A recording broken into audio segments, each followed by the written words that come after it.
সোয়া 10টা পর্যন্ত first ship এবং সেকেন্ড শিপ ফিজিক্স 2 জানো তাপের প্রকৃতি ও যান্ত্রিক সমতার বাকি অংশ। আজকে ক্লাস উপস্থাপনায় আছি Mohammad Rabiul Islam, instructor non tech Mymensingh polytechnic institute. তাহলে তোমাদের ক্লাসে আমি এখন ফিরে যাই। অনেকেই দেখি জয়েন করেছো, বাকি অনেকেই আছো, জয়েন করতে থাকো। ক্লাসের আলোচনায় চলে যাই। আজকের এই অধ্যায়ে আমরা যে বিষয়গুলো আলোচনা করব সেই বিষয়গুলো হলো, দেখো, পঞ্চম অধ্যায় তাপের প্রকৃতি এবং যান্ত্রিক সমতার বাকি অংশ আলোচনা করব। চ্যাপ্টারটা খুবই গুরুত্বপূর্ণ। যে বিষয়গুলো আলোচনা আজকের অংশে করব, গ্যাসের আপেক্ষিক তাপ ও মোলার আপেক্ষিক তাপ বা মোলার তাপ ধারণ ক্ষমতা কি, প্রত্যাগামী এবং অপ্রত্যাগামী প্রক্রিয়াটা কি, এদের পার্থক্য দেখাবো এবং তাপ গতিবিদ্যার দ্বিতীয় সূত্র দেখব আজকে, এনট্রপি কি এবং তার তাৎপর্য দেখব, সিপিটা কি ও সিবিটা কি তার সংজ্ঞা জানবো ও প্রমাণ করব সিপি মাইনাস সিবি সমান আর। এই বিষয়গুলো আজকে আলোচনা করব। যে বিষয়গুলো, সেই আলোচনা বিষয়গুলো খুবই গুরুত্বপূর্ণ। সবাই খাতা কলম নিয়ে বসে এবং বই খুলে দেখো আর আমার আলোচনা শোনো। যে বিষয়গুলো আছে সুন্দরভাবে অবশ্যই বুঝতে পারবা আশা করি। সুপ্রিয় শিক্ষার্থী, আজকে আলোচনার যে বিষয়গুলো আলোচনা করা হলো সেগুলো পূর্বজ্ঞান যাচাই, যে আমি এই বিষয়গুলো আসলে জানি কিনা আমি নিজে যাচাই করব। গ্যাসের আপেক্ষিক তাপটা কি, যে একক করে কোনো বস্তু বা গ্যাসের তাপমাত্রা 1 কেলভিন বৃদ্ধি করতে যে তাপের প্রয়োজন হয় তাকে আপেক্ষিক তাপ বলে। আমরা সেই সংজ্ঞা অনুসারে মোলার আপেক্ষিক তাপ সেই এক মূল গ্যাসের তাপমাত্রা 1 কেলভিন বৃদ্ধি করতে যে পরিমাণ তাপের প্রয়োজন। একক গোরের হলে শুধু গ্যাসের আপেক্ষিক তাপ, মোলার যখন আসবো এক মূল গ্যাসের, তাহলে মোলার তাপ ধারণ ক্ষমতা কি, প্রত্যাগামী, যে প্রত্যাগামী প্রক্রিয়ার মাধ্যমে বস্তু পুনরায় যে অবস্থায়, যেমন বরফ থেকে পানি থেকে আবার বরফ ফিরে আসে, সেটা হলো প্রত্যাগামী প্রক্রিয়া, সে ধীর প্রক্রিয়া হয়। অপ্রত্যাগামী, যেটা প্রক্রিয়ার মাধ্যমে পুনরায় ফিরে আসা সম্ভব না, সেটা হলো অপ্রত্যাগামী প্রক্রিয়া। সিপিটাকে স্থির চাপে আপেক্ষিক তাপ, সিবিটাকে স্থির আয়তনে আপেক্ষিক তাপ, স্থির আয়তনে আপেক্ষিক তাপ। ইহা দিয়ে কি পরিমাপ করা যায় সেই বিষয়গুলো নিয়ে আলোচনা করব। তাহলে সিপিটা হলো স্থির চাপে আপেক্ষিক তাপ, স্থির আয়তনে আপেক্ষিক তাপ। তাহলে মোলার আপেক্ষিক তাপ বা গ্যাসের আপেক্ষিক তাপ একই বিষয় হবে। কি প্রমাণ করা যায়, আমরা সিপি মাইনাস সিবিটা প্রমাণ করব অবশ্যই। সেইগুলো আমরা পূর্বজ্ঞান যাচাই তোমাদের জানা থাকতে ভালো। তাহলে দেখা, এখন একটা চিত্র মাধ্যমে দেখবো যে গ্যাস প্রক্রিয়া কিভাবে কাজ করে বা তাপ কিভাবে গ্রহণ করে কিভাবে কাজ করে, সেই বিষয়টা কিভাবে কাজ করে সেই বিষয় সম্পর্কে আমরা আলোচনা যাব। তাহলে দেখো, গ্যাসের আপেক্ষিক তাপ, গ্যাসের আপেক্ষিক তাপ আলোচনা করব। তাহলে গ্যাসের আপেক্ষিক তাপটা কি আমরা দেখো, আমরা জানি গ্যাসের তাপ প্রয়োগ করলে তাপমাত্রা বৃদ্ধির সাথে সাথে তার আয়তন এবং চাপ বৃদ্ধি পায়। গ্যাসে যদি তাপ প্রয়োগ করি তাহলে তাপমাত্রা বৃদ্ধির সাথে সাথেও তার আয়তন এবং চাপ বৃদ্ধি পায়। কিন্তু কঠিন ও তরল পদার্থের ক্ষেত্রে এরূপ হয় না বলেই চলে। গ্যাসের ক্ষেত্রে যেমন তাপমাত্রা বৃদ্ধির সাথে সাথে তার আয়তন এবং চাপ বৃদ্ধি পায়, সেই জন্য গ্যাসের আদর্শ গ্যাসের সমীকরণ পিবি ইজিক্যাল টু এনআরটি হয়। কিন্তু কঠিন এবং তরলের ক্ষেত্রে এরূপ হয় না বললেই চলে। সুতরাং গ্যাসের আপেক্ষিক তাপের সংজ্ঞা থেকে আমরা জানি যে আয়তন এবং চাপের উল্লেখ, গ্যাসের আপেক্ষিক তাপের সংজ্ঞা থেকে আমরা দেখো উল্লেখ থাকা একান্ত প্রয়োজন। তাহলে গ্যাসের আপেক্ষিক তাপের বেলায় আয়তন এবং চাপের উল্লেখ থাকাটা অবশ্যই প্রয়োজন। তাহলে আয়তন ও চাপের মধ্যে কখনো আয়তনকে কখনো চাপকে স্থির রাখা হয় বলে গ্যাসের দুটি আপেক্ষিক তাপ আছে। আমরা যখন আয়তন এবং চাপ নিয়ে কাজ করব, কখনো আয়তন কখনো চাপ যদি আয়তন স্থির রাখা হয় তাহলে সেটা দুই গ্যাসের দুটি আপেক্ষিক তাপ আমরা পাব। যদি আয়তন একবার স্থির রাখি আবার যদি চাপ স্থির রাখি তাহলে দুই ধরনের গ্যাসের আপেক্ষিক তাপ আছে। সেই দুইটা কি দেখো, এক নম্বরে স্থির আয়তনে গ্যাসের আপেক্ষিক তাপ, স্থির আয়তনে গ্যাসের আপেক্ষিক তাপ। তারপর 2 নম্বর সেটা হলো সিবি। তাহলে দেখো, স্থির আয়তনে গ্যাসের আপেক্ষিক তাপটা হলো সিবি। যদি পরীক্ষায় আসে শুধু সিবি, তাহলে আমরা এই স্থির আয়তনে আপেক্ষিক তাপের সংজ্ঞাটাই আমরা শিখলেই সিবির আয়তনের সিবির সংজ্ঞার জায়গায় আমরা দিতে পারবো। ঠিক আছে, নিশ্চয়ই তোমরা বুঝতে পারতেছো সুপ্রিয় শিক্ষার্থী। তারপরে এটা দেখো, স্থির চাপে গ্যাসের আপেক্ষিক তাপ, স্থির চাপে গ্যাসের আপেক্ষিক তাপ। যখন স্থির আয়তনে তখন সিপি, যখন স্থির চাপে তখন হলো সিপি। তার পরীক্ষায় যদি সিবি আসে তাহলে স্থির আয়তনে গ্যাসের আপেক্ষিক তাপের সংজ্ঞাটাই দিব। এখন সিপি যদি আসে, স্থির চাপে গ্যাসের আপেক্ষিক তাপ, এর সংজ্ঞাটাই আমরা লিখব। তাহলে নিশ্চয়ই এইটুকু বুঝতে পারছো সবাই। তাহলে দেখো এখন স্থির অবস্থায় আছে, যখন এর মধ্যে বল প্রয়োগ করা হবে, দেখো বল প্রয়োগ করলে তার আয়তন বাড়বে বা কমবে। হয়তো যখন কমবে চাপ বাড়বে বা কমবে, যদি আয়তনও বাড়ে তাহলে চাপ বাড়বে, আয়তন যদি কমে চাপ হবে, এইভাবে তার পরিবর্তন হবে। এই জন্য গ্যাসের ক্ষেত্রে আয়তন এবং চাপের মধ্যে সম্পর্ক আছে। এখন স্থির চাপে দেখো এর মধ্যে গ্যাস নেওয়া হয়েছে, এটা আপেক্ষিক তাপ কিভাবে নির্ণয় করা হয় সেভাবে দেখানো হয়েছে চিত্র। তাহলে আমরা এইটুকু আমরা জানতে পারলাম। এখন আসি সেই সংজ্ঞাগুলো। স্থির আয়তনে গ্যাসের আপেক্ষিক তাপটা কাকে বলে? তাহলে দেখো আমরা যে আয়তন স্থির রেখে একক গড়ে কোনো একটি গ্যাসে তাপমাত্রা 1 ডিগ্রি বৃদ্ধিতে যে পরিমাণ তাপের প্রয়োজন হয়। তাহলে কি বললাম? আয়তন স্থির রেখে একক গড়ে কোনো একটি গ্যাসের তাপমাত্রা যদি 1 ডিগ্রি বৃদ্ধিতে 1 ডিগ্রি কেলভিন বা 1 ডিগ্রি সেলসিয়াস বৃদ্ধিতে যে পরিমাণ তাপের প্রয়োজন হয় তাকে আমরা স্থির আয়তনে গ্যাসের আপেক্ষিক তাপ বলে। তাহলে আয়তন স্থির রেখে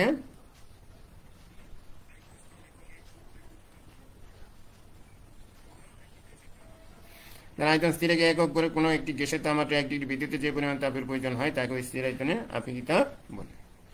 তাহলে ইহাকে সিবি দ্বারা প্রকাশ করা হয়। তাহলে পরীক্ষা যদি সিবি আসে তাহলে এই সংজ্ঞাটা আমরা লিখব। তাহলে আমরা সিবির সংজ্ঞাটা জানতে পারলাম, অথবা স্থির আয়তনে গ্যাসের আপেক্ষিক তাপের সংজ্ঞাটা জানতে পারলাম। তাহলে দেখো যদি আয়তন স্থির রাখা হয়, যদি তার চাপের পরিমাণ কমানো হয় বা বাড়ানো হোক, তাহলে চাপ এবং আয়তনের মধ্যে সম্পর্কটা এইভাবে পরিবর্তন হয়। একইভাবে এই চিত্রটা দেখানো হয়েছে যে কিভাবে তার আয়তন পরিবর্তন হয়, তখন চাপের পরিমাণ কিভাবে পরিবর্তন হয় সেই বিষয়টা। এখন আসি আমরা স্থির চাপে গ্যাসের আপেক্ষিক তাপ।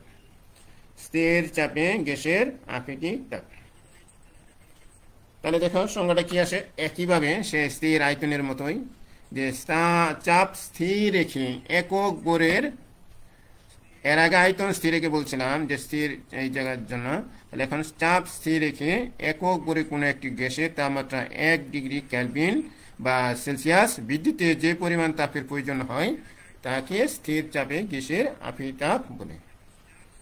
তাহলে স্থির আয়তনের সময় আয়তন স্থির, স্থির চাপের সময় চাপ স্থির, আর বাকি বিষয়গুলো সব একই। ইহাকে সিপি দ্বারা প্রকাশ করা হয়।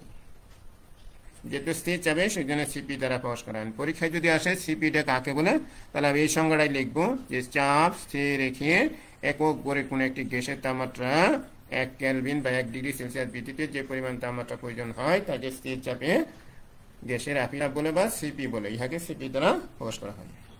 তাহলে দেখো এখানে চাপ স্থির রাখা হয়নি, বা এখানে চাপ কমানো হচ্ছে বা বাড়ানো হচ্ছে। এই জায়গায় দেখো চাপটা যদি স্থির রাখা হয় তাহলে 1 ডিগ্রি তাপমাত্রা বৃদ্ধিতে যে পরিমাণ আপেক্ষিক তাপের প্রয়োজন হয়েছে তাকে আমরা স্থির চাপে গ্যাসের আপেক্ষিক তাপ বলে। এখানে চাপটাকে বাড়ানো হচ্ছে বা কমানো হচ্ছে এই জায়গায়, আবার এখানে স্থির রাখা হয়েছে চাপের পরিমাণ স্থির রাখা হয়েছে।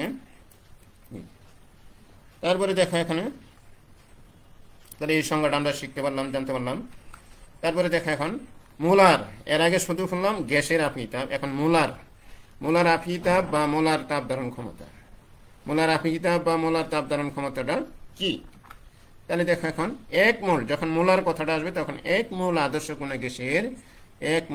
কোনো গ্যাসের তাপমাত্রা 1 ডিগ্রি বৃদ্ধিতে 1 ডিগ্রি সেলসিয়াস বা কেলভিন বৃদ্ধিতে যে পরিমাণ তাপের প্রয়োজন হয় তাকে মোলার আপেক্ষিক তাপ বলে। তাহলে কি বললাম যে মোলার কথাটা যখন আসবে তখন 1 মোল আদর্শ কোনো গ্যাস, 1 মোল আদর্শ কোনো গ্যাস এর তাপমাত্রা 1 ডিগ্রি কেলভিন বা 1 ডিগ্রি সেলসিয়াস বৃদ্ধিতে যে পরিমাণ তাপের প্রয়োজন হয় তাকে মোলার আপেক্ষিক তাপ বলে। তাহলে মোলার তাপ ধারণ ক্ষমতা বলে, একে সি দ্বারা প্রকাশ করা হয়। যেহেতু মোলার তাপ ধারণ ক্ষমতা বা আপেক্ষিক তাপ, সেই জন্য সি দ্বারা প্রকাশ করা হয়।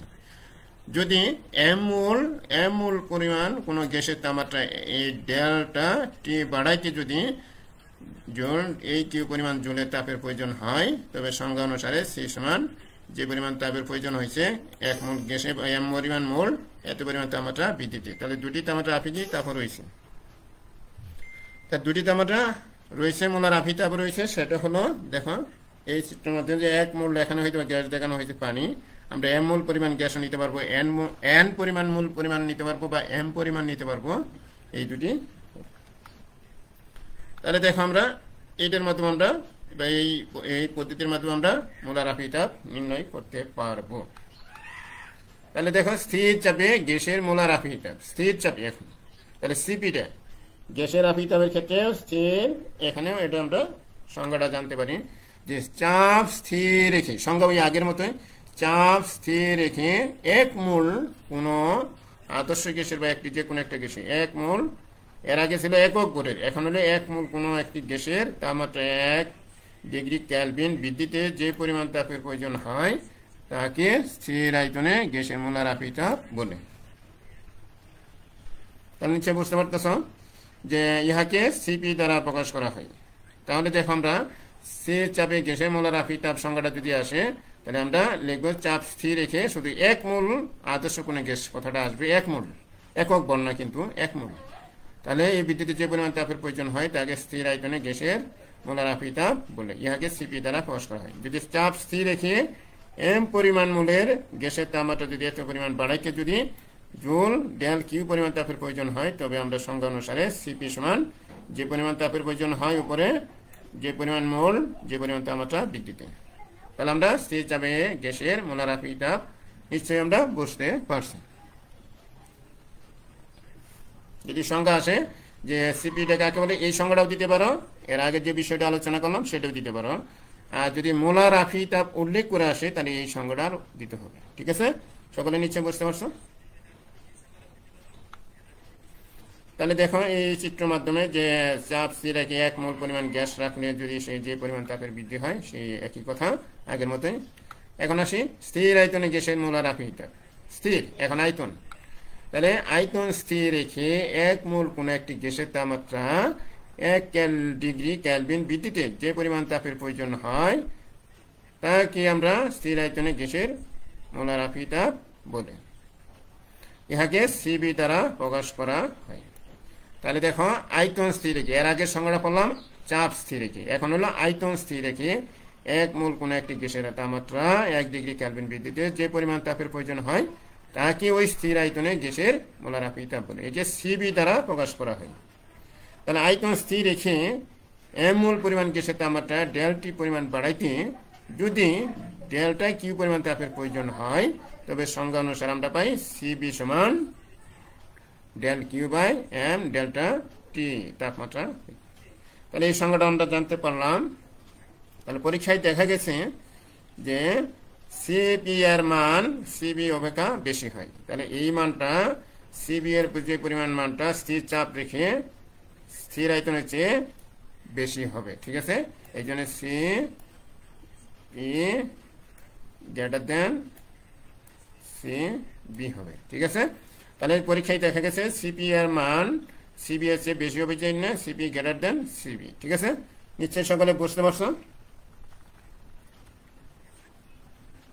তাহলে 1 মোল আদর্শ গ্যাসের ক্ষেত্রে এই আলোচনা নিশ্চয়ই তোমরা সকলে বুঝতে পারছো।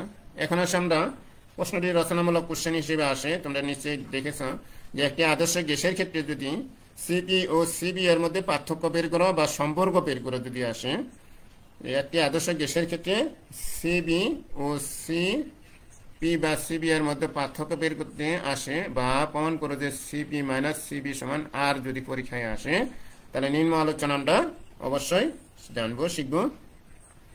তাহলে দেখো আমরা খেয়াল করি একটা চিত্র দেখানো হয়েছে যেখানে এখানে হলো একটা আদর্শ গ্যাস আছে যা 1 মোল পরিমাণ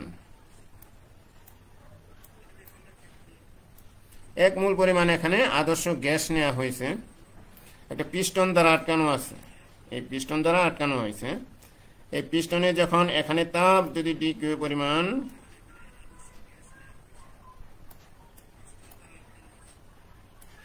পরিমাণ তাপ প্রয়োগ করা হয়, কোনো সংস্থা বা কোনো তাপ প্রয়োগ করা হয়, দেখা যায় যে কিছু অংশ ব্যয় হবে অন্তস্থ শক্তি বৃদ্ধি, অর্থাৎ এই গ্যাসের মধ্যে পরস্পরের সংঘর্ষ হয়ে কিছু তাপ উৎপন্ন হবে, তাপমাত্রা বৃদ্ধি পাবে, বৃদ্ধি পেলে দেখা যায় চাপের বিরুদ্ধে কিছু পরিমাণ আয়তন এই ডি পরিমাণ আয়তনটা বৃদ্ধি পেবে। যদি তাপ প্রয়োগ করা হয় এই এর মধ্যে যে পরিমাণ এক মোল আদর্শ পরিমাণ গ্যাস আছে সেই গ্যাসের অণুগুলোর মধ্যে সংঘর্ষ হবে বা অন্তঃস্থ শক্তি বৃদ্ধি পাবে বা তাপমাত্রাটা বৃদ্ধি পাবে। সেটা হলো ডিটি পরিমাণ তার তাপমাত্রাটা নিজেদের মধ্যে সংঘর্ষ হয়ে শুধু তাপমাত্রাটা বৃদ্ধি পাবে, সেটা হলো অন্তঃস্থ শক্তি বৃদ্ধি পাইল। আর এখানে তাপ প্রয়োগ করার ফলে দেখা যায় যে সেই পিস্টনটা পিছন দিকে এইদিকে সরে গেল, যেহেতু দূরে সরে গেল সেই জন্য এখানে আয়তন পরিবর্তন হলো, তার মানে চাপের বিরুদ্ধে কিছুটা বহিঃস্থকার সমন্বয় হলো। তাহলে বৈজ্ঞানিক ক্লসিয়াসের যে সূত্র প্রথম সূত্র দিয়েছিল যে কোনো ব্যবস্থা কর্তৃক বা কোনো গৃহীত বা বর্জিত তাপের পরিমাণ তার অন্তঃস্থ শক্তি বহিঃস্থকারের সমষ্টি সমান, এটা হলো বৈজ্ঞানিক ক্লসিয়াসের তাপগতিবিদ্যার প্রথম সূত্রতে বলেছে। তাহলে দেখো আমরা এই সূত্রটা যেহেতু ইম্পর্টেন্ট, তাহলে আমরা এই আলোচনাটা কিছুটা করি দেখি। আমরা জানি যে গ্যাসের দুটি আপেক্ষিক তাপ আছে, আমরা জানলাম এর আগে গ্যাসের দুটি আপেক্ষিক তাপ আছে, একটি হলো সিপি অপরটি হলো সিবি। আপেক্ষিক তাপ দুটি হলো, একটা হলো সিপি আর একটা হলো সিবি। তাহলে এদের মধ্যে আমরা পার্থক্য বের করব বা সম্পর্ক বের করব। তাহলে একটি আদর্শ গ্যাসের দুটি আপেক্ষিক তাপের মতো পার্থক্য বের করতে গিয়ে তাপ পরিবাহী একটি আবদ্ধ চুম্বক নেই বা সিলিন্ডার নেই। এই আদর্শ গ্যাসের দুটি আপেক্ষিক তাপের সম্পর্ক বের করার জন্য কুপরিবাহী পিস্টন, অর্থাৎ বাহির থেকে তাপ যেন সহজে না আসতে পারে, ভিতরে তাপ যেন বাইরে না যেতে পারে, সেই জন্য কুপরিবাহী পিস্টন বা আবদ্ধ চুম্বক সিলিন্ডার নিব। এই চুম্বকটি হলো, এটা হলো সি, সেটা হলো সি। চুম্বকের মধ্যে একটি হালকা ঘর্ষণ শূন্য, অর্থাৎ পিস্টনটা যেহেতু সহজে ভিতরে যাইতে পারে বা আসতে পারে, সেই ঘর্ষণ শূন্য বায়ু নিরোধক, অর্থাৎ ভিতরে যদি বায়ু থাকে সেটার জন্য বাহিরে যেতে না পারে বা বাহিরে তাপ বাতাস সেটার জন্য বায়ু ভিতরে না যেতে পারে। এটা পিস্টন দ্বারা বিনা বাধায় চলাচল করতে পারে, অর্থাৎ এই পিস্টনটা ভিতরে বিনা বাধার জন্য চলাচল করতে পারে।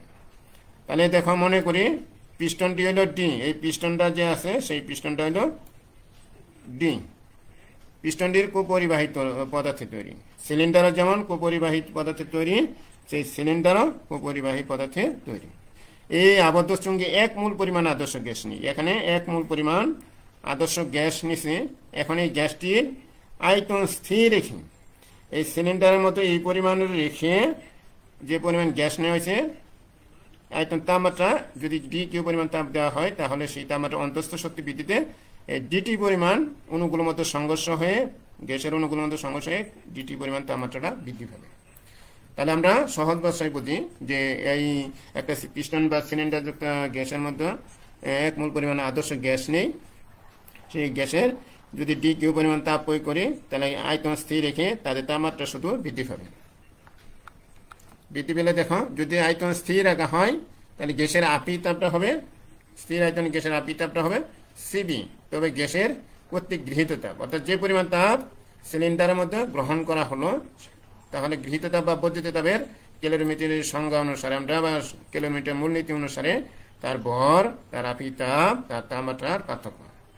তাহলে আমরা যেহেতু এক মোল পরিমাণ গ্যাস নেওয়া হয়েছে, তার আপেক্ষিক তাপ যেহেতু সিবি এবং তার তাপমাত্রা শুধু ডিটি পরিমাণ বৃদ্ধি পাইছে, তাহলে আমরা এই অনুসারে তাহলে স্থির আয়তনে সেই গ্যাসের গৃহীত তাপ বা বর্জিত তাপ পাইলাম সিবি ডিটি। নিশ্চয়ই এইটুকু তাহলে তোমরা সবাই বুঝতে পারছো।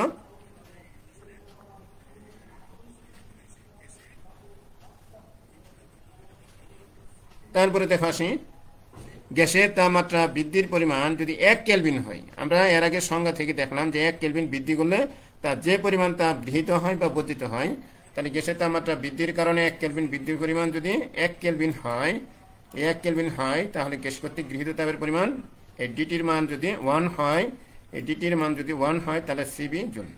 তাহলে আমরা গৃহীত তাপের পরিমাণ পেলাম সিবি।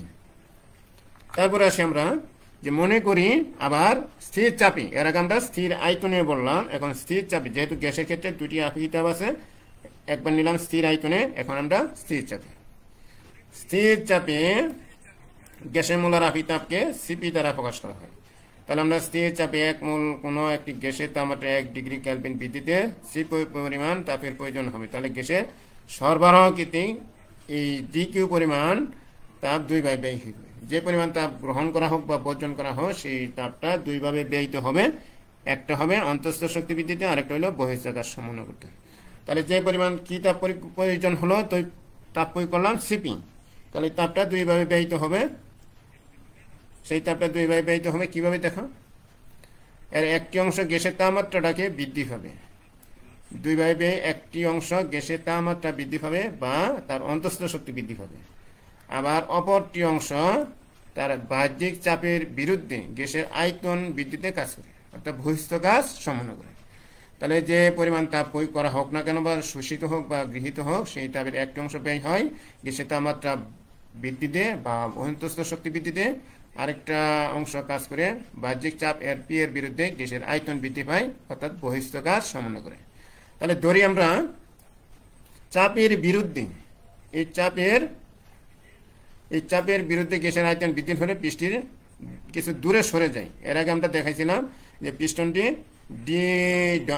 ডি বি পরিমাণ দূরে বাইরে সরে যায়, তাহলে সেই কাজের পরিমাণ আমরা পাবো বল গুণন সরণ। আমরা কাজের সঙ্গে যে পরিমাণ বল প্রয়োগ করলে যদি কিছু পরিমাণ সরণ হয় তাহলে তাকে কাজ বলা হয়। তাহলে আবার বল সমান হলো চাপ গুণন তার ক্ষেত্রফল, কি পরিমাণ ক্ষেত্রফল নিয়ে কাজ করা হয়েছে সেই ক্ষেত্রফল, আর সেই সরণ। বল সমান চাপ এবং ক্ষেত্রফল। তাহলে আমরা সেই চাপকে পি দ্বারা প্রকাশ করা হয়, সেই ক্ষেত্রফলকে এ দ্বারা এবং সেই সরণকে এক্স দ্বারা। এখানে তাহলে ডিবি সমান হলো গ্যাসের প্রসারিত আয়তনের পরিমাণ, তাহলে ক্ষেত্রফল গুণন তার সরণ। তাহলে অতএব কাজের পরিমাণটা হলো চাপের বিরুদ্ধে যেহেতু হলো সেই পি থাকলো, এ আর এক্স এ ডিবি হলো, তাহলে সেই যোগ কাজের পরিমাণ পাইলাম। তাহলে যে তাপমাত্রাটা বৃদ্ধি পাইলো সেইটি একটা অংশ, অপর অংশটা সমান কাজের পরিমাণটা পাইলাম এইটুকু পরিমাণ। তাহলে নিচে এইটুকু তোমরা বুঝতে পারছো সবাই। তারপরে দেখো এখন, অতএব এই পরিমাণ তাপ প্রয়োগ করছিলাম সিলিন্ডারের দ্বারা স্থির চাপে, এই পরিমাণ তাপ লাগে, তাহলে সেই তাপটা দুইভাবে ব্যয় হয়েছে। একটা হলো স্থির আয়তনে কাজ করছে, আর একটা হলো কাজের পরিমাণ বহিস্থ কাজ সমান হয়েছে। তাহলে সিবিডি থাকলো, কাজের পরিমাণটা এখন আমরা পাইলাম এইটা, যে পি ডিবি সমান এটা পাইলাম। তাহলে এইটুকু আমরা নিচে বুঝতে পারছি। এই সমীকরণটা 1 নং সমীকরণ যা পাইলাম, যে একবার স্থির আয়তনে মোলার আপেক্ষিক তাপ নিলাম, আবার স্থির চাপে আপেক্ষিক তাপ নিলাম। সেই স্থির চাপে যখন নিলাম সেই চাপটা যে পরিমাণ তাপ গৃহীত হয়েছে সেটা দুইটি অংশ বিভক্ত ব্যয় হয়েছে, একটা অন্তঃস্থ শক্তি বৃদ্ধি বা তাপমাত্রা বৃদ্ধি পাইছে, একটা বহিস্থ কাজ সম্পন্ন যেটা ডিবি পরিমাণ আয়তন বৃদ্ধি হয়েছে। তাহলে নিচে আমরা এইটুকু বুঝতে পারছি। এখন আমরা জানি যে আদর্শ গ্যাসের সমীকরণের ক্ষেত্রে, যেটা এক মূল আদর্শ গ্যাসের ক্ষেত্রে দেখো, তাহলে এখানে এন এর মান যদি 1 হয়, আমরা পিবি সমান এনআরটি সমীকরণ করেছিলাম, যেহেতু এন এর মান 1 সেই জন্য এখানে এন বা 1 দেওয়া হয় নাই, পিবি সমান আরটি। তাহলে 2 নং সমীকরণকে এখন দেখি কিভাবে কাজ করে। তাহলে দেখো এখন, যদি চাপ স্থির থাকে, চাপ কোনো পরিবর্তন যদি না হয়, তাহলে সমীকরণকে অন্তরীকরণ করে 2 নং সমীকরণকে অন্তরীকরণ করলাম বা ব্যবকলন করলাম। তাহলে 2 নং সমীকরণটা কি আছিল, পিবি সমান আর টি, এইটা পাইছিলাম আমরা 2 নং সমীকরণ। এই সমীকরণটাকে আমরা অন্তরীকরণ করব ডি ইউবি সমীকরণের পদ্ধতির মাধ্যমে। সেটা হলো ইউবি মধ্যে এই সমীকরণ ইউ ডিবি আবার বি ডিইউ। তাহলে এখানে যেহেতু আমরা পাইলাম পি ডিবি, তাহলে এটা যদি অন্তরীকরণ করি এই সমীকরণের মাধ্যমে ডি, এই সমীকরণ। আরটা হলো মোলার গ্যাস ধ্রুবক, সেই জন্য আরটা ধ্রুবক। তাহলে এইটুকু আমরা ডিবিইউ সমান পাইলাম, এই সমীকরণটুকু পাইলাম, আবার এইটার সাপেক্ষে পরিবর্তন করলে এইটুকু পাইলাম। তাহলে এখন আটটার যেহেতু একটা ধ্রুব সংখ্যা, তাহলে এটারে ডিফারেন্সিয়াল করা যায় না, তাহলে এইটুকু সমান 0। যেহেতু এখানে যদি চাপ স্থির থাকে, তাহলে দেখো এটা কোনো সময় পরিবর্তন হবে না, তাহলে এইটুকু সমান, তাহলে ডিপি সমান, যেহেতু চাপ স্থির এটা পরিবর্তন হবে না সেই জন্য এটা 0। যদি চাপ স্থির থাকে তাহলে চাপের পরিমাণ পরিবর্তন হবে না, যেহেতু এটা ধ্রুব সংখ্যা সেই জন্য এটার কখনো ডিফারেন্সিয়াল বা অন্তরীকরণ করা যায় না, করলে 0 হয়ে যাবে। ঠিক আছে, অবশ্যই সময় এইটুকু বুঝতে পারছো ক্যালকুলেশন। তাহলে আমরা এখন দেখো, তাহলে পি ডিবি লিখলাম এই জায়গায়, এখানে বি লিখলাম, যেহেতু চাপ স্থির পরিবর্তন হয় না তাহলে এইটুকু সমান 0। আবার আর ডিটি লিখলাম, যে কোনো আর কে ডিফারেন্সিয়াল করা যায় না, মোলার গ্যাস ধ্রুবক, সেই জন্য এইটুকু সমান 0। তাহলে আমরা পি ডিবি সমান আর ডিটি পাইলাম। আর ডিটি মানে যেহেতু তাপমাত্রা পরিবর্তন হয় না, যদি মোলার গ্যাস ধ্রুবক এটা যেহেতু আর ডিটি কে ডিফারেন্সিয়াল করে কি সমান পাইলাম, আর ডিটি কে ডিফারেন্সিয়াল সঙ্গে আর পাইলাম, তাহলে আমরা পিডিবি সমান আর পাইলাম। এটা একটা 3 নং সমীকরণ দিলাম, পিডিবি সমান আর ডিটি বা সমান আর। তাহলে দেখো এখন 1 নং সমীকরণ, 1 নং সমীকরণটা কি পেলাম, এই যে 1 নং সমীকরণ সমান পেলাম সিপি সমান সিবি প্লাস পিডিবি। 1 নং সমীকরণটা তোমরা দেখো, লিখে রাখো, এটা পেলাম। তাহলে এখন দেখো, তাহলে আমরা এই যে 1 নং এবং 3 নং সমীকরণ থেকে 3 নং সমীকরণ হতে পাই, তাহলে সিপি সমান সিবি, এই সমীকরণটা 1 নং সমীকরণ। তাহলে পিডিবি জায়গায় আর ডিটি বসাইলাম। আবার এই আর ডিটি যখন আর ডিটি সমান যদি আর হয়, তাহলে সেই আর ডিটি সমান আর বসাইলাম, আর বসায় এই সিবিটা সাইড চেঞ্জ করলাম, এখানে প্লাস চিহ্ন ছিল, এই পাশে আসলে মাইনাস চিহ্ন। তাহলে আমরা সেই প্রমাণটা করতে পারলাম। যদি পরীক্ষায় আসে প্রমাণ করো যে সিপি মাইনাস সিবি সমান আর, এটাও যদি আসে, যদি না আসে যে সিপি এবং সিবি এর মধ্যে সম্পর্ক বের করো বা সিপি এবং সিবির মধ্যে একটা পার্থক্য বের করো, সেইভাবে আমরা বের করতে পারবো। অর্থাৎ গ্যাসের 2 আপেক্ষিক তাপের পার্থক্য বা অন্তরফল গ্যাসের ধ্রুবকের সমান। ঠিক আছে, সমীকরণটা খুবই ইম্পর্টেন্ট, তোমরা সমীকরণটা পরীক্ষা আসার মতো, সেই জন্য এই সমীকরণটি নিশ্চয়ই সকলে ভালোভাবে বুঝতে পারছো, এমনকি নিজে বাসায় একবার হলেও চেষ্টা করবা, যে কথাগুলো বললাম সেইভাবে তুমি খাতায় লিখবা আর নিজে চেষ্টা করবা যে এই বিষয়টা বুঝতে পারলাম কিনা, একবার নিজে হলেও চেষ্টা করবা। তাহলে এই সমীকরণটা প্রমাণটা করতে পারলাম। এখন আসি আমরা কিভাবে সিলিন্ডারে কাজ করে দেখো আমরা। এখন আসি প্রত্যাগামী এবং অপ্রত্যাগামী প্রক্রিয়া। প্রত্যাগামী প্রক্রিয়া, কোন সংস্থা বা সিস্টেম যখন এক অবস্থা থেকে অন্য অবস্থায় যায়, কোন সংস্থা বা সিস্টেম যখন এক অবস্থা থেকে অন্য অবস্থায় যায়, তখন অবস্থার এই পরিবর্তন 2টি প্রক্রিয়ায় সম্পন্ন হয়। একটা হলো প্রত্যাগামী প্রক্রিয়া আর একটা হলো অপ্রত্যাগামী প্রক্রিয়া। কোন সংস্থা বা কোন ব্যবস্থা বা কোন সিস্টেম যখন এক অবস্থা থেকে আরেক অবস্থা পরিবর্তন হয়, এই পরিবর্তনটাই 2টি প্রক্রিয়ায় সম্পন্ন, প্রত্যাগামী অপ্রত্যাগামী। ঠিক আছে, প্রত্যাগামী প্রক্রিয়াটা কাকে বলে? তাহলে দেখো, তাপগতিবিদ্যার দৃষ্টিকোণ হতে আমরা সেই প্রক্রিয়াকে প্রত্যাগামী বলবো যা সম্পূর্ণ পরিবর্তনের পর বিপরীতমুখী হয়ে প্রত্যাবর্তন করতে পারে এবং সম্মুখ বা বিপরীতমুখী পরিবর্তনে প্রতি স্তরে তাপ এবং কার্য ফলাফল সমান এবং বিপরীতমুখী হয়। আমরা প্রত্যাগামী প্রক্রিয়া এটাই বলবো যখন কোনো বরফকে যদি বাইরে রেখে বরফ যখন পানিতে পরিণত হয়, যে পরিমাণ তাপ শোষণ করুক বা বর্জন করুক, যখন তাপ গ্রহণ করে সেটা বরফে থেকে পানি পরিণত হয়, সেই পানিকে আবার তাপ শোষণ করে আবার যখন বরফে পরিণত করা হয়, তার তাপ এবং কার্যের ফলাফল সমান হবে। যে পরিমাণ তাপ গ্রহণ করে বরফ পানিতে পরিণত হয়, সেই পরিমাণ তাপই আবার বরফ কি পানি শোষণ করে পানিকে বর্জন করে সেই আবার বরফে পরিণত হয়। সেই জন্য তাপ ও কার্যের ফলাফল সমান ও বিপরীতমুখী। তাহলে দেখো 2টা পদ দেখানো হয়েছে। এখন যদি বরফ থেকে যদি এখানে যাওয়া হয়, সেই বরফ থেকে পানি পরিণত হলো, সেই যে পরিমাণ তাপের প্রয়োজন হয়েছে, যে পরিমাণ কাজ করা হয়েছে, সেই পানি থেকে আবার সেই বরফে পরিমাণ করতে সেই পরিমাণ তাপ সেই পরিমাণ কাজে রূপান্তরিত হয়। সেই জন্য সমান এবং বিপরীতমুখী। ঠিক আছে, নিচে বুঝতে পারছেন। তারপরে উদাহরণ দেখা, বাস্তব ক্ষেত্রে সম্পূর্ণ প্রত্যাগামী প্রক্রিয়ার উদাহরণ দেওয়া সম্ভব নয়, তবে কিছু কিছু প্রক্রিয়া আছে যাদের আপাতত প্রত্যাগামী প্রক্রিয়া বলা যেতে পারে। তাহলে কি সেটা দেখো, খুব ধীরে ধীরে সংগঠিত করলে সমুষ্ণ এবং রুদ্রতাপ পরিবর্তনই প্রত্যাগামী। যদি সমুষ্ণ পরিবর্তন বা রুদ্রতা প্রক্রিয়ায় যদি ধীরে ধীরে সংগঠিত হয়, তাহলে প্রত্যাগামী হবে। এক্ষেত্রে ঘর্ষণে নিয়ে অবক্ষয়ী বল না থাকায় প্রক্রিয়াটি খুব ধীরে ধীরে সংগঠিত হয় বা পরিবহন পরিচালন বিকিরণের দরুন তাপ শক্তি ক্ষয় হয় না, রূপান্তর হয়, শুধু ক্ষয় হয় না। তারপরে দেখি আমরা যে অপ্রত্যাগামী প্রক্রিয়া সেটা কি, যে প্রক্রিয়ায় সম্মুখগামী হওয়ার পর বিপরীতমুখী প্রত্যাবর্তন করতে পারে না। অর্থাৎ যে প্রক্রিয়ায় সম্মুখগামী প্রক্রিয়ায় হওয়ার পর বিপরীতমুখী আর প্রত্যাবর্তন করতে পারে না, তাকে অপ্রত্যাগামী প্রক্রিয়া বলা হয়। অপ্রত্যাগামী প্রক্রিয়া হঠাৎ বা স্বতঃস্ফূর্তভাবে সংঘটিত হয়। প্রকৃতিতে সব প্রক্রিয়ায় স্বতঃস্ফূর্তভাবে ঘটতে থাকে, সুতরাং প্রাকৃতিক প্রক্রিয়ায় মাত্র অপ্রত্যাগামী। প্রাকৃতিক যে ঘটনাগুলো ঘটে সেগুলি অপ্রত্যাগামী। এই প্রক্রিয়ার সংস্থা কখনোই প্রাথমিক অবস্থায় ফিরে যাওয়ার প্রবণতা দেখা যায় না। কিভাবে প্রাকৃতিকভাবে দেখো, যেখানে পানি সেই ঘূর্ণয়নের ফলে আকাশে উড়ে যায়, সেই পানি সেই সাগরে আবার ফিরে আনা সম্ভব হয় না। বা বাষ্প হয়ে যা কোনো পাতিলে যদি পানি গরম করা হয়, সেই গরম পানি আবার পুনরায় সেই পাতিলে আনা সম্ভব হয় না বা সাগরে ফিরে আনা সম্ভব হয় না। সেই জন্য প্রত্যাগামী প্রক্রিয়াটা দেখো, আমরা যে অক্সিজেন গ্রহণ করি, সূর্য থেকে যে তাপ গ্রহণ করে সেই সূর্যকে আবার সেই তাপ ফিরে দেওয়া সম্ভব না।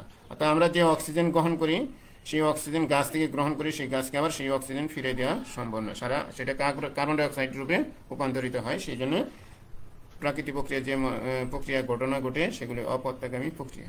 তাহলে নিশ্চয়ই তোমরা বুঝতে পারছো যে অপ্রত্যাগামী প্রক্রিয়ায় প্রাথমিক অবস্থায় বা প্রত্যাবর্তন করতে পারে না। নিশ্চয়ই তোমরা অপ্রত্যাগামী প্রক্রিয়া বুঝতে পারছো। তাহলে উদাহরণগুলো আমি একটু দেখি, যে বৈদ্যুতিক রোধের মধ্য দিয়ে বিদ্যুৎ প্রবাহিত হলে তাপ সৃষ্টি হয়। বৈদ্যুতিক তারের মধ্য দিয়ে যদি বিদ্যুৎ প্রবাহিত করা হয় তখন তাপ সৃষ্টি হয়, কিন্তু এটি একটি অপ্রত্যাগামী প্রক্রিয়া। যখন তাপ প্রবাহিত করা হলো, সেই তাপটা কাজে লাগানো সম্ভব হয় না, সেই জন্য প্রত্যাগামী প্রক্রিয়া। যে বিদ্যুৎ প্রবাহিত করা হোক, সেই বিদ্যুৎ ফিরে আনা বা তাপ ফিরে আনা সম্ভব না। তার 2 নম্বরটা দেখো, বন্দুক থেকে গুলি ছুটলে বারুদের বিস্ফোরণে ঘটে, এই বিস্ফোরণে অতি দ্রুত সংঘটিত হয়, এই প্রক্রিয়ায় অপ্রত্যাগামী। অর্থাৎ যখন বন্দুকের যে গুলি ছোড়া হোক, তখন সেই গুলি বারুদের মধ্যে সংঘর্ষ হয়ে কিছু তাপ উৎপন্ন হয়, যে বিস্ফোরণ অতি দ্রুত সংঘটিত হয়, সেটি হলো তোমার অপ্রত্যাগামী প্রক্রিয়া। তাহলে প্রাকৃতিক যে ঘটনাগুলো সেগুলো অপ্রত্যাগামী প্রক্রিয়া, আর যেগুলো মানুষের দ্বারা সংঘটিত বিদ্যুতের তাপ প্রয়োগের মাধ্যমে, আবার বন্দুকের গুলির মাধ্যমে। এখন হচ্ছে তাপগতিবিদ্যার দ্বিতীয় সূত্র। এর আগে আমরা গত ক্লাসে করেছিলাম তাপগতিবিদ্যার প্রথম সূত্র, এখন আসবো তাপগতিবিদ্যার দ্বিতীয় সূত্র। তাহলে আমরা জানি যে যান্ত্রিক শক্তি বা শব্দ শক্তি, আলোক শক্তি প্রভৃতি বিভিন্ন প্রকার শক্তি অতি সহজেই তাপ শক্তিতে রূপান্তরিত হয়। যত যান্ত্রিক শক্তি আছে, শব্দ শক্তি আছে, আলোক শক্তি আছে, সব শক্তি থেকেই তাপ শক্তিতে সহজে রূপান্তরিত হয়। কিন্তু তাপ শক্তিকে কখনোই অন্য শক্তিতে রূপান্তর করা যায় না অতি সহজেই। তাহলে যান্ত্রিক শক্তি থেকে তাপ শক্তিতে রূপান্তর করা অতি সহজে যায়, শব্দ শক্তি থেকে তাপ শক্তিতে রূপান্তর করা যায়, আলোক শক্তি থেকে তাপ শক্তিতে রূপান্তরিত করা যায়। কিন্তু তাপ শক্তি থেকে যান্ত্রিক শক্তি, আলোক শক্তি এবং শব্দ শক্তিতে সহজে রূপান্তর করা যায় না। তবে তাপ শক্তিকে অন্য শক্তিতে রূপান্তর করতে হলে একটা যন্ত্রের প্রয়োজন বা তৃতীয় একটি মাধ্যমের প্রয়োজন। তাহলে দেখো কি যন্ত্রের প্রয়োজন বা কি মাধ্যমের প্রয়োজন। এই যন্ত্রটির নাম বিজ্ঞানী কারো নাম দিয়েছে তাপ ইঞ্জিন নামে পরিচিত। তাহলে আমরা সর্বদাই জানি যে তাপ শক্তি থেকে অন্য শক্তিতে সহজে রূপান্তর করা যায় না, যদি করতে হয় তাহলে তৃতীয় একটি যন্ত্রের প্রয়োজন, সেটা হলো তাপ ইঞ্জিন। আর তাপ শক্তি থেকে অন্য শক্তিতে সহজে রূপান্তর করা যায়। তাহলে বিজ্ঞানীর কারণে এই সিদ্ধান্ত আসে যে তাপকে কখনোই সম্পূর্ণরূপে কাজে রূপান্তর করা সম্ভব নয়। কারণ সিদ্ধান্ত নিয়ে তাপকে সম্পূর্ণরূপে কাজে রূপান্তর করা সম্ভব নয়। যে পরিমাণ তাপ প্রয়োগ করা হোক না কেন, সম্পূর্ণই কাজে রূপান্তর করা সম্ভব নয়। তাহলে যে পরিমাণ তাপ প্রয়োগ করা হোক না কেন, সম্পূর্ণটা কাজে রূপান্তরিত হবে না। যদি কোনো বস্তুতে এখানে যে পরিমাণ তাপ প্রয়োগ করা হোক, সেই কাজের পরিমাণ যে পরিমাণ পাওয়া যাক না কেন, সেখানে সম্পূর্ণটা কাজে রূপান্তরিত হবে না। কিছু শক্তি বাহিরে চলে যাবে আর কিছু রূপান্তরিত হবে। তাহলে এখান থেকে যে পরিমাণ কাজে রূপান্তরিত হওয়ার কথা, কিছু তাপ এখানে চলে যাবে বাহিরে আর কিছু কাজে রূপান্তরিত হবে। ঠিক আছে। তাহলে এখন আমরা বিজ্ঞানী ক্লোসিয়াস যে তাপ গতিবিদ্যার প্রথম সূত্র দিয়েছে, সেটা হলো বাহিরের কোনো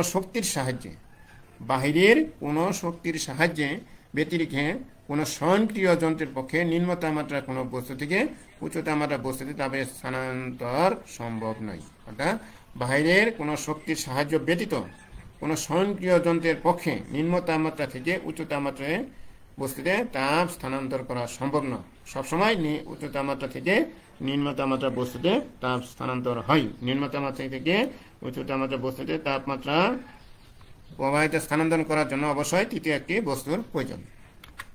তার বিজ্ঞানের প্ল্যান কি বিবৃতি দিছে, যে কোনো তাপ উৎস থেকে অনবরত তাপ শোষণ করবে কিন্তু সম্পূর্ণরূপে কাজে রূপান্তরিত হবে, এইরূপ একটি তাপ ইঞ্জিন তৈরি করা সম্ভব না।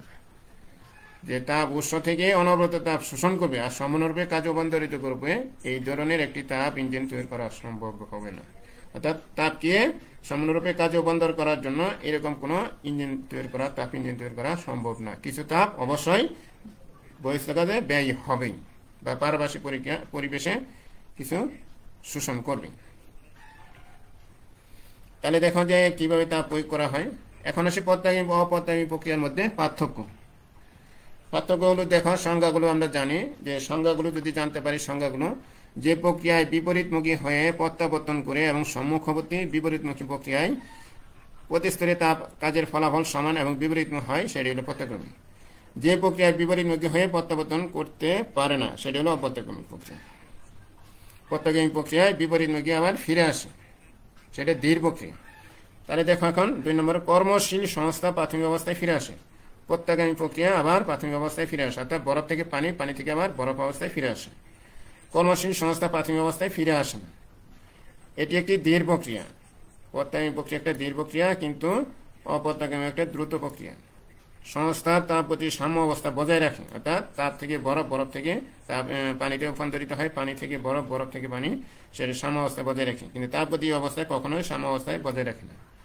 এই প্রক্রিয়ায় অবক্ষয়ী ফলাফল দৃষ্টান্তর হয় না, এই ফলাফল কোনো দৃষ্টান্তর হয় না বা ফলাফল কোনো কাজে লাগে না। এই প্রক্রিয়া অবক্ষয়ী ফলাফল দৃষ্টান্তর হয় বা ফলাফল কাজে লাগে। তাহলে নিশ্চয়ই তোমরা পত্রাগামী প্রক্রিয়া অপত্রাগামী প্রক্রিয়া অবশ্যই বুঝতে পারছো।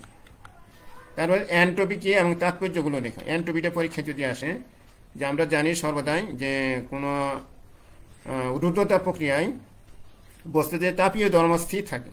অর্থাৎ বৈজ্ঞানিক ক্লোসিয়াসে দেখছে যে তাপগতিবিদ্যার দ্বিতীয় সূত্র থেকে যে রুদ্ধতাপ প্রক্রিয়ায় বস্তু তাপীয় ধর্ম স্থির থাকে, তাকে এন্ট্রপি বলে। সহজ ভাষায় যে রুদ্ধতাপ প্রক্রিয়ায় বস্তু যে তাপীয় ধর্ম স্থির থাকে, তাকে আমরা এন্ট্রপি বলি। অন্যভাবে বলা যায়, এন্ট্রপি হলো বস্তুর এমন একটি ভৌত ধর্ম যা রুদ্ধতাপ প্রক্রিয়ায় স্থির থাকে। এনটিপি হলো এমন একটি ভৌত ধর্ম যে ভৌত ধর্মটা রুদ্ধতাপ প্রক্রিয়ায় স্থির থাকে। তার রুদ্ধতাপ প্রক্রিয়ায় দেখা চিত্রটা, তাপ প্রয়োগ করলে সেই চিত্রটার মাধ্যমে যে তার ভৌত অবস্থাগুলো পরিবর্তন, যার তাপীয় ধর্মগুলো স্থির থাকে, কোনো পরিবর্তন হয় না। তাহলে এন্ট্রপির তাৎপর্যগুলো কি? তাপগতিবিদ্যায় এন্ট্রপির গুরুত্ব অপরিসীম এবং নিম্নলিখিত তাৎপর্যগুলো রয়েছে। সেগুলো হলো, এন্ট্রপি একটি প্রাকৃতিক রাশি যার মান তাপ ও পরম তাপমাত্রার অনুপাতে সমান। তাহলে বস্তুর তাপমাত্রা এবং তার পরম তাপমাত্রার দুইটার অনুপাত সমান। এটি বস্তুর একটি তাপীয় ধর্ম যা তাপ সঞ্চালনের দিক নির্দেশ করে। এটি এন্ট্রপিটা হলো একটি তাপীয় ধর্ম যা তাপ সঞ্চালনের দিক কোন দিকে নির্দেশ করে, সঞ্চালনের দিক নির্দেশ করে। এটি একটি বস্তুর তাপগতি অবস্থা নির্ধারণে সহায়তা করে। তাপগতি অবস্থাটা কেমন সেটাও নির্দেশ করে। এন্ট্রপিটা তার তাপমাত্রা ও চাপ, আয়তন, অন্তর্নিহিত শক্তি, চৌম্বকীয় অবস্থায় কোনো বস্তুর দ্বারা, যেমন চাপ দ্বারা একটা অবস্থা নির্দেশ করে, আয়তন দ্বারা একটা অবস্থা নির্দেশ করে, অন্তর্নিহিত শক্তি দ্বারা নির্দেশ করে, এন্ট্রপি দ্বারাও বস্তুর অবস্থা নির্দেশ করে। তাপমাত্রা ও চাপের নিয়ে একে অনুভব করা যায় না। যেমন তাপ, বস্তুতে তাপ আছে কিনা সেটা অনুভব করা যায়, কিন্তু এন্ট্রপি দ্বারা সেটা অনুভব করা যায় না। তাহলে আমরা এন্ট্রপি জানলাম, এন্ট্রপির তাৎপর্য সম্পর্কেও জানতে পারলাম। এখন এই চ্যাপ্টারে একটা অঙ্ক দেখি আমরা। একটা সীসার বুলেট কোথাও বাধাপ্রাপ্ত হয়ে তাপমাত্রা যদি 150 কেলভিন তাপমাত্রা বৃদ্ধি পেল। একটা সীসার বুলেট যদি বন্দুকের দ্বারা গুলি নিক্ষেপ করা হয়, দেখা যায় যে বুলেটটার বাধাপ্রাপ্ত হয়ে তাপমাত্রা এত বৃদ্ধি পেল।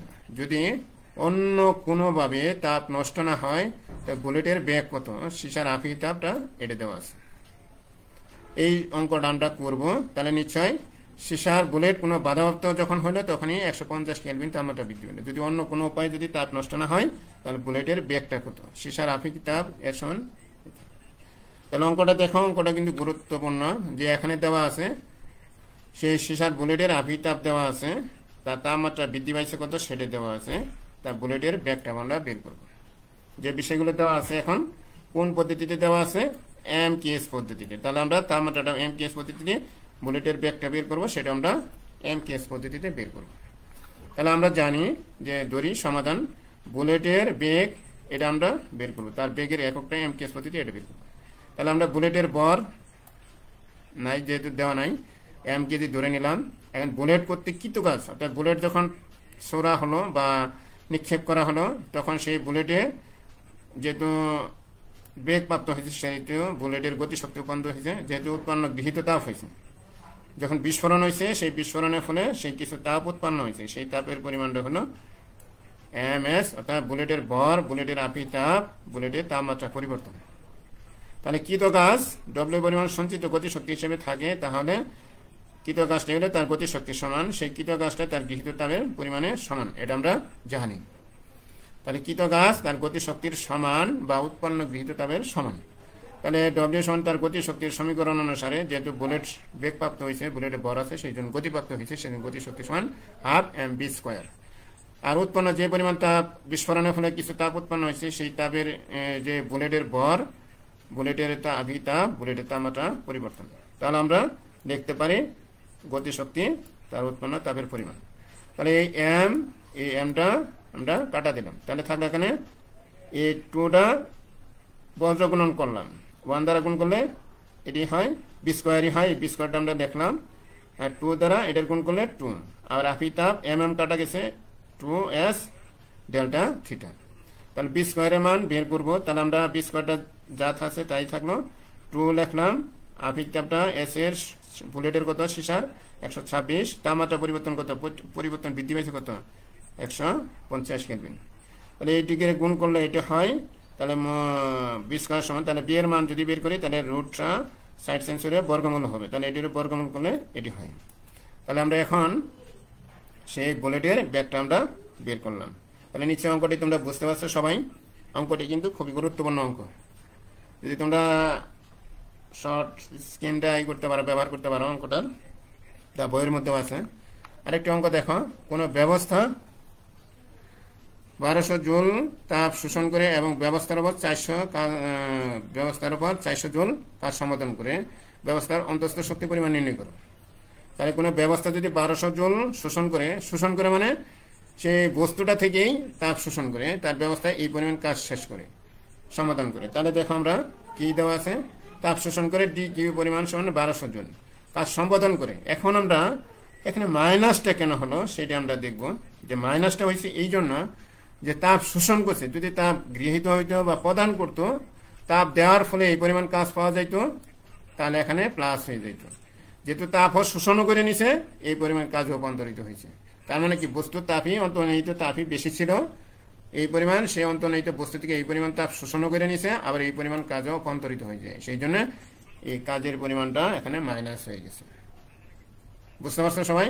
তাপ শোষণ করে যদি তাপ প্রদান করা হতো তাহলে কিন্তু এখানে প্লাস হয়ে যেত, যদি এখানে তাপ প্রদান করা শোষণের পরিবর্তে প্রদান হইতো তাহলে এখানে প্লাস হয়ে যেত, যেহেতু এখানে শোষণ করে নিচ্ছে সেই জন্য এখানে মাইনাস হয়েছে। তাহলে আমরা জানি তাপগতিবিদ্যার প্রথম সূত্র অনুসারে ক্লোসিয়াসের ডি কিউ সমান D U plus D W. তাহলে আমরা অন্তঃস্থ শক্তির পরিমাণটা এটা থাকি বলে এটা ডান পাশে বাম পাশে গেলে মাইনাস হলো, আবার সাইড চেঞ্জ করলাম, কি বের করতে বলছে অন্তঃস্থ শক্তি। তাহলে ডি কিউ এ মাইনাস, যেহেতু যে পরিমাণ কাজ সম্পাদিত হয়েছে এই পরিমাণ, তাহলে মাইনাস মাইনাসে প্লাস হয়ে গেল এত জুল। তাহলে নিশ্চয়ই তোমরা এটুকু বুঝতে পারছো সবাই, অঙ্কটা তোমরা স্ক্রিনশট নিয়ে নাও, ঠিক আছে। আরেকটা অঙ্ক দেখি আমরা, কোনো ব্যবস্থার 0.01 কেজি পানিকে 0 ডিগ্রি থেকে 10 ডিগ্রি সেলসিয়াস তাপমাত্রা উত্তপ্ত করা হলো, তাহলে এনট্রপির পরিবর্তনটা নির্ণয় করতে হবে। এই অঙ্কটা গুরুত্বপূর্ণ। কোনো ব্যবস্থার 0.01 কেজি পানিকে, অর্থাৎ 100 গ্রাম পানিকে 0 ডিগ্রি সেলসিয়াস হতে 10 ডিগ্রি সেলসিয়াস তাপমাত্রা উত্তপ্ত করা হলে তার এনট্রপি পরিবর্তনটা নির্ণয় করো। তাহলে কি দেওয়া আছে এখানে, এম সমান দেওয়া আছে ভর, পানি যেহেতু দেওয়া আছে পানি, সেই পানির আপিটা আমরা জানি, যেহেতু এম কেস পদ্ধতি ভর আছে, তাহলে এম কেস পদ্ধতি পানির আপিটা হলো 4200 জুল পার কেজি পার কেজি। তাহলে প্রাথমিক তাপমাত্রা হলো T1 সমান হলো 0 ডিগ্রি সেলসিয়াসকে ক্যালভিন করলে 273 ক্যালভিন হয়, আবার 10 ডিগ্রি সেলসিয়াসের সেটা হলো পরিবর্তন হয়ে তাপ এটা দাঁড়ালো, তাহলে 10 ডিগ্রি ক্যালভিন, তাহলে 283 ক্যালভিন। তাহলে এনট্রপি পরিবর্তনকে আমরা ডিএস দ্বারা প্রকাশ করি, সেই জন্য এটা। তাহলে আমরা জানি সমাধান, মনে করি এনট্রপির পরিবর্তনকে ডিএস দ্বারা প্রকাশ করছি, আমরা পাই ডিএস সমান, তাহলে এই সমীকরণটা আমরা এনট্রপি পরিবর্তনের ক্ষেত্রে আমরা পাই d Q by T, T1 upper limit এটা T2, লোয়ার লিমিট এটা T1। তাহলে ডি কিউ সমান আমরা যেহেতু বস্তুর ভর আছে, বস্তুর আপিতাপ আছে, তার তাপমাত্রা পরিবর্তন আছে, সেই জন্য এটা লিখলাম ডি কিউ সমান এটা গৃহীত তাপ বা বর্জিত তাপ সমান ক্যালোরিমিটারের মূলনীতি অনুসারে সেই পানির ভর, সেই পানির আপিতাপ, সেই পানির তাপমাত্রা পরিবর্তন। তাহলে এখন আমরা এমএসটা সেই ডিফারেন্সিয়ালের বাইরে নিয়ে গেলাম, এখন এইটুকুর আমরা সমাকলন করব, dx বাই dx, এটার সমীকরণ হলো log x আসে, সেই অনুসারে আপার লিমিট লোয়ার লিমিট, এটা বাইরের অংশটা নিয়ে আসলাম, ড্যামেজটা লিখলাম। তাহলে এটা log t এর জায়গায় t আপার লিমিট বসাবো, লোয়ার লিমিট বসাবো, লোয়ার লিমিট আপার লিমিট বসানোর পরে লোয়ার লিমিট যখন বসাবো মাঝখানে কিন্তু মাইনাস সূত্রে মাইনাস হবে, তাহলে log t2 বাই t1। এই সূত্র অনুসারে আমরা log যদি কমন নেই তাহলে এই মাইনাস চিহ্ন থাকলে বা ডিভাইডেড চিহ্ন হয়ে যায়, আর যদি প্লাস চিহ্ন থাকে গুণন চিহ্ন হয়ে যায়। তাহলে আমরা সেই পানির বর বসাইলাম, সেই পানির আপিতাপ বসাইলাম, গুণন log সেই t2 এর মান বসাইলাম, t1 এর মান বসাইলাম, বসাই এইটুকু আসলো, সেই মানগুলো বসাইলাম, গুণ করে যদি এটা হলো, আবার সেই লগটা ডিভাইডেড করলাম, মানগুলো বসায় log 283 এর মান হইলো এটা, log 273 এর মান হইলো এটা। এটা থেকে এটা বাদ দিলে যা হয় এটার সাথে গুণ করি, এটার সাথে গুণ করি, এটা এসে গেল। তাহলে আমরা এখন এনট্রপির পরিবর্তনটা পেয়ে গেলাম। তাহলে নিশ্চয়ই সকলে বুঝতে পারছে, এইটুকু ক্লাসগুলো কিন্তু খুবই গুরুত্বপূর্ণ, নিশ্চয়ই সকলে বুঝতে পারছে, সুন্দরভাবে বলা হয়েছে। যদি কোনো কোশ্চেন থাকে, তোমরা যদি, আমি কমেন্টগুলো দেখতেছি, যদি কোশ্চেন থাকে সেগুলো আমরা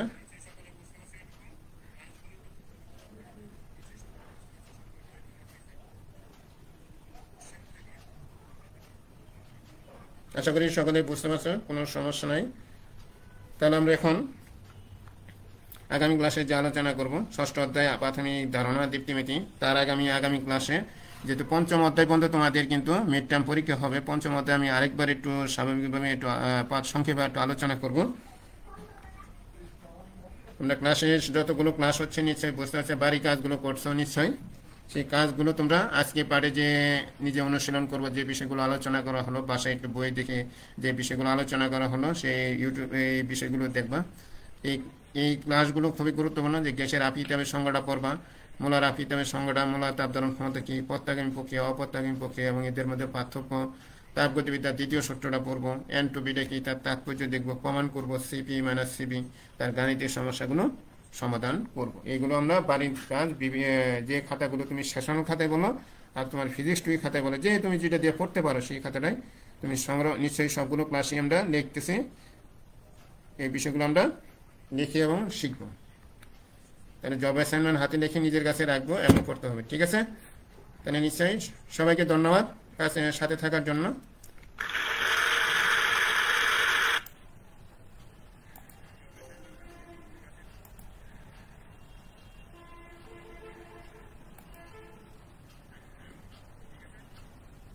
ধন্যবাদ।